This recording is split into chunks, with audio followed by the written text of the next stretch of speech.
number one, I don't think there's anything wrong with the logo. The logo is fine. Okay, maybe you can do something to a little bit structure it differently, but Sean, you just said it's the logo is likely staying exactly how it is. Number two, the colors. What, the colors don't work for anybody? Red, white, and blue? Should we go ahead and get rid of the American flag? Because it's the same colors. I mean, we're not changing the American. Nobody's saying like, man, those are ugly, the American flag colors. Let's get a new American flag. There's nothing wrong with the color. Again, winning.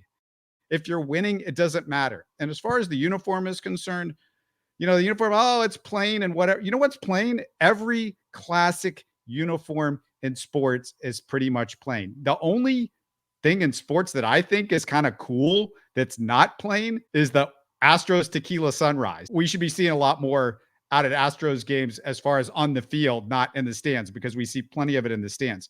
But the classic uniforms, the ones that people love and everybody buys year in and year out, the Yankees, the Packers, the Steelers, it's classic, simple, straightforward. There's no looking like stupid Nike crap. You know what I mean? The Nike uniforms that they do up in Oregon or whatever.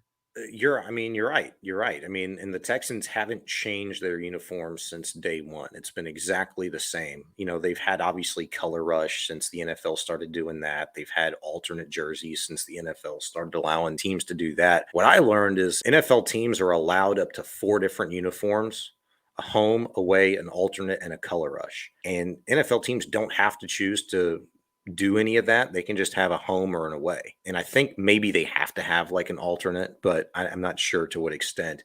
A throwback, if in fact you do. Texans don't have a throwback. Their throwback is what they primarily wear. That is their uniform. What has changed over the years that probably most people don't realize is the blue in the Texans. I had no freaking clue. The blue is called deep steel blue. If you look at like the old original Texan logo, which they pulled up the other night versus what they have now, that blue is trended to be a little bit more lighter now than it was before. You're listening to Houston Sports Talk.